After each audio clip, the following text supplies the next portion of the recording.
What's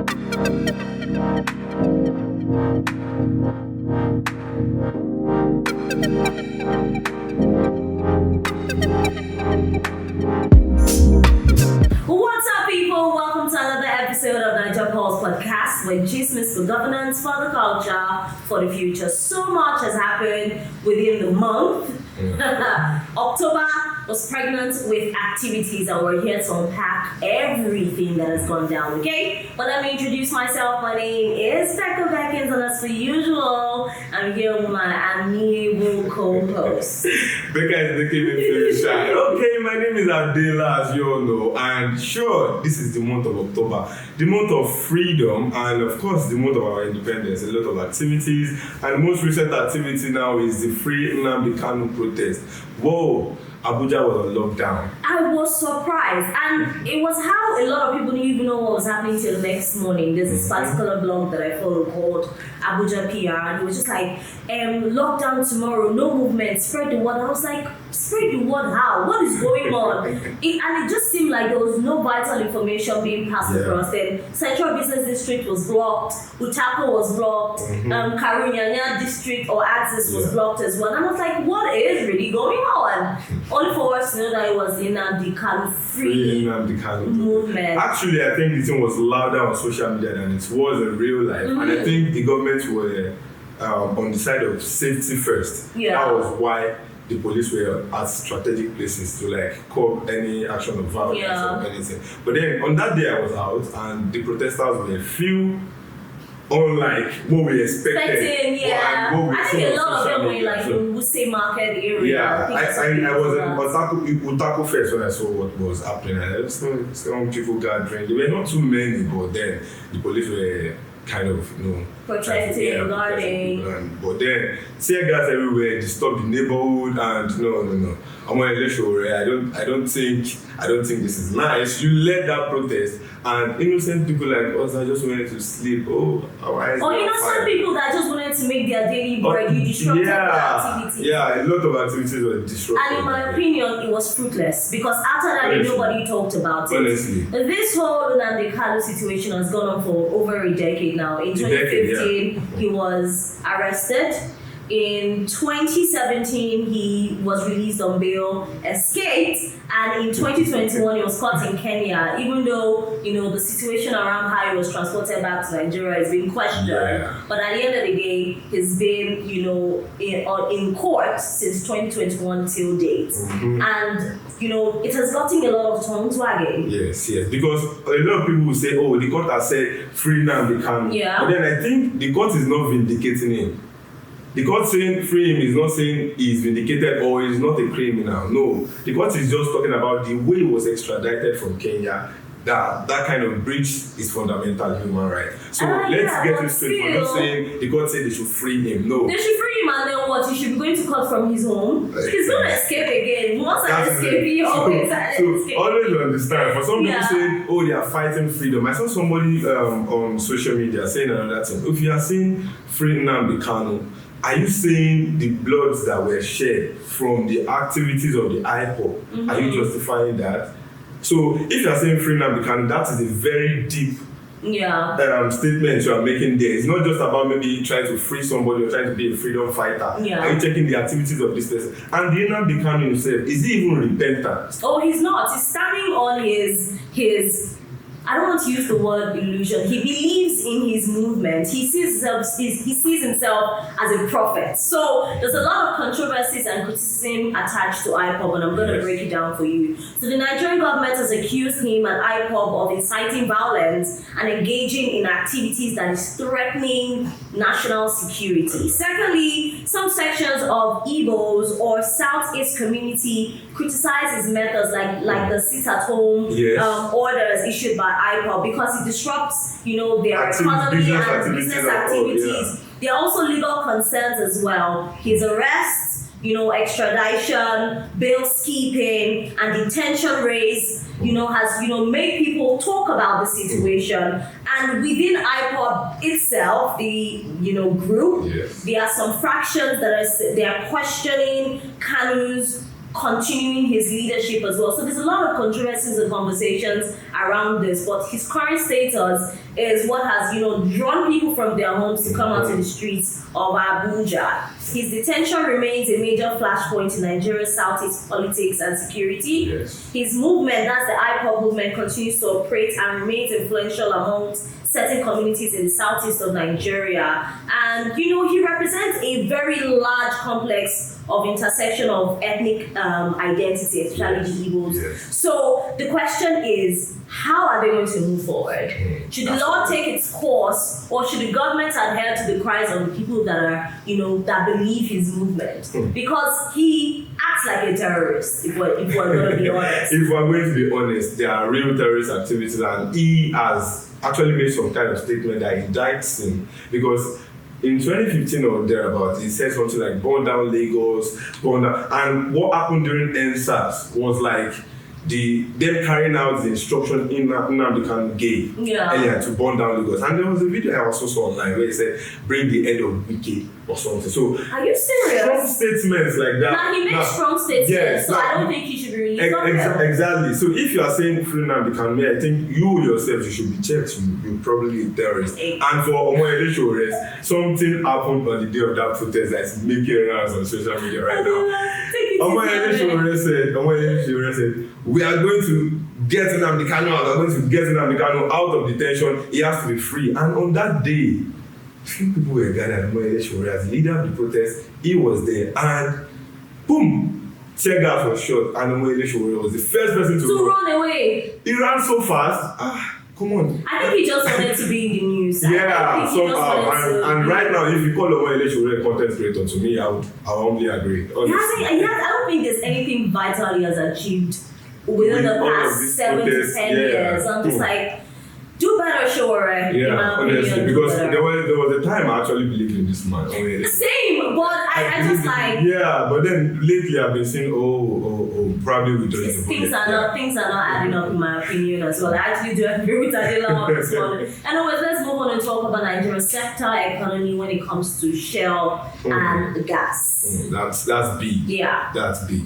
Shell is investing $2 billion in Nigeria's offshore gas. And this is not just it. IMF have also said that Nigeria's economy is expected to grow by 3.9%. That's big. This is massive. But first, on the side of this IMF, before IMF released this statement, the World Bank initially said that about over 60% of Nigerians are still living in poverty. Yeah. And of course, the presidency rejected that analysis. And when I went through it, I saw World Bank was actually using long-term data, to analyze. So wait, pause for a moment, Adela. The rate of poverty has it not increased over the past 5 years? Well, if we would say it has increased, I don't think we should be going by the data of the World Bank. Well, I'm not even going to say by the data of the World Bank, by the data of us living as an average Nigeria. That is you saying, is Nigeria better now than it used to be? No, it's not. Okay, I think I would agree with because you. Right now, to fill your Camry tank is going to take you over 70,000 naira. Back then, it was like 15k, 20k, 30k to fill your tank. I think Nigerians are feeling the bite, but then there's no middle class anymore. If we look at it from another way, if we continue in that way of fuel subsidy, we know we're losing a lot. And of course, people doing international trade, all of this, and importing and all of that. Imported items seems to be more expensive now because of the dollar rates. But then, should that mean we should have continued with multiple exchange rates and dollar per day? No. I know something had to give. Yes, of course, tough decisions had to be made, and that's why we are where we are today. Not because anything is wrong, but we are setting that path to economic boom and success. That's okay, if Adela says so, then I would have to agree. So currently, we are building a gas project offshore and is as deep as the ocean. So they're going to produce a lot of gas that will be cleaner and more stable. What that means is there's going to be more job opportunities for engineers, welders, cooks, drivers, and it just shows that more foreign companies will trust Nigeria again. So then I want to ask you, all of this happened under Tinubu's regime, right? Of course. That is the place of strong policies, those kind of decisive policies that have to be made. Because before now, foreign investors were running away from Nigeria. Yeah, because of especially our multiple exchange rate. Now, Nigeria parades one kind of exchange rate, but in the international market, our currency is not that valuable. So investors will just come, oh, this is their currency, and then when they invest and they think, oh, these people have actually scammed us. Let's say we were actually living fake lives. Now, making the exchange rates unified, bringing out the transparency in our currency. Now, this will say, okay, this is your actual currency. And checking, that is it. Truly, now investors are saying, okay, now we can come. Because now there's transparency in the currency. And for other investors that might be scared, that's other foreign investors, seeing a company as big as Shell investing in Nigeria, come on, that's a big confidence. Stability, this is what you call stability. And to just buttress on Adela's point, he said that IMF's growth has increased Nigeria's economy by 3.9%, and that is... The project actually. Wow. That our economy is going to increase. It's going to increase by 3.9%. So that means more buying, more selling, more building, more hiring. More business activities going on. I love it. That's a good sign. And most importantly, our economy is growing from that side where we just import. Now we are producing and we are exporting. So they are seeing what we're doing and they believe it's working. Exactly. It's them now saying, oh, if you people continue with this pace, come on. In the near future, your economy is expected to grow by 3.9%. And now you as an average Nigerian, you may be wondering how it affects you. We're here to just give you all of the tea. So from jobs, there will be construction to logistics and people will get hired. When it comes to power, there'll be more gas, which means more electricity, and there'll be less of, NEPA don't carry lights. What happened to our units? Is there no light? This one broke down. Power grid has broken down. None of that. There'll be more power, clean gas. And Nigeria would be a better place, if I do say so myself. And it's boosting our confidence as well. Because when big companies come to invest, others will actually follow, which means more opportunities for Nigerians. Honestly. But the most important one for me here is the amount of jobs it will create. Now imagine Shell investing in Nigeria with that kind of this kind of $2 billion investment. Now it will not only bring direct employment, it will bring indirect employment, creating a lot of jobs. Now we will be hiring Nigerians to work there. We will be creating jobs for those working there as unskilled labor, the drivers, the different artisans will be working there, and even the chefs that will be serving them food. That mama that will just go there, cook something for the workers to buy and eat. That's job creation, directly or indirectly. So thousands of jobs will be created from this, and that is one thing that I really admire out of all. I love that. And to add to what Adela said as well, when it comes to power, it would mean lower cost of a lot of things. So for example, if you're running a salon or a bakery, you would spend less on diesel because Shell is involved as well. So more stable economy would mean more access to better loans and customers with more money to spend. So it's a cycle of less things to pay for, us having more money to invest in other things. You can get your loan. It's just a cycle of just good economy, booming economy, and Nigeria becomes like, the new America. Lagos becomes like New York, Abuja becomes like Los Angeles, This is a dream of every Nigerian. But Ben, you said something earlier. You talked about low cost of production. That is when it comes to those having salons, those having bakeries, when we have enough gas, enough power, it will bring about lesser cost of production. Now, the question is this. Oftentimes we've seen prices of goods and services go high. That is inflation happening in Nigeria. But has there been any time when, the reason for that inflation has been tackled and we will now see the price of those things drop, actually?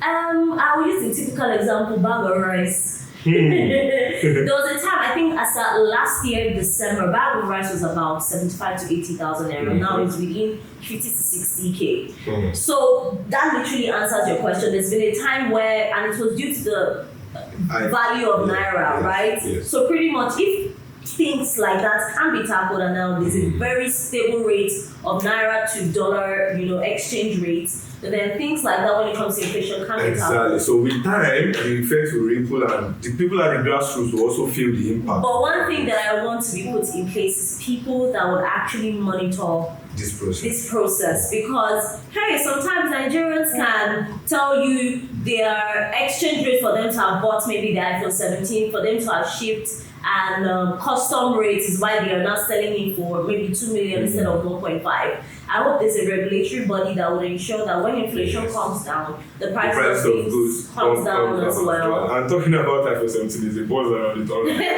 People converting iPhone XR to iPhone 17. I think that is pressure. There's a crippling mental socializing disease that is currently going on. I'm not even using the right term. People love to look like they're better than their neighbor, and it's materialism that has crippled into our social lifestyle. Why? iPhone X and XR we don't go since. You now put this in an iPhone 17 case. Yes, are you not sick? Are you listening? Oh, that's serious. Everybody used to be ashamed of holding iPhone X when 14, 15, 16 came out. Now you are not ashamed to hold the X because it looks like inside. You should be ashamed of yourself. But sometimes some people say fake it till you make it. So maybe you cannot fake it till you make it if you are mentally sick. Oh my. Fake it till you make it hold your iPhone X or XR and be bold about it. I mean, I'm using iPhone 15 Pro. I will use this phone till I can have another money to buy maybe 18 or 19, maybe when it comes out. Because I'm very satisfied in my You're not even after the 17. I'm not after the 17. I don't think the whole thing around it. Some people have done. I don't even think this. What is an orange phone? Why on earth, as a black girl, would I want to hold something that bright?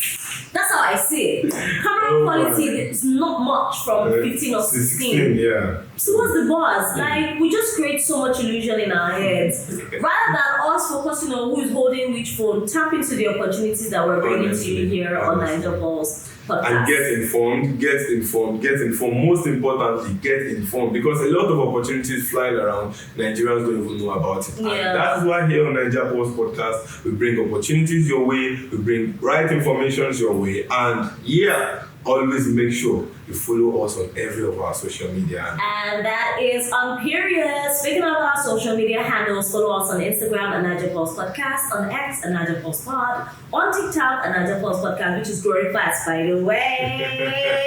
Shout out to our TikTok community. You guys are the best. You are all of you viewing us on YouTube as well. You're the best as well on YouTube. So all our full videos are always on YouTube. Make sure you follow us on YouTube, subscribe to our YouTube channel, and boom. Like, share, and do all of the shebang. And on that note, Becca and Adela, we're signing out. Bye.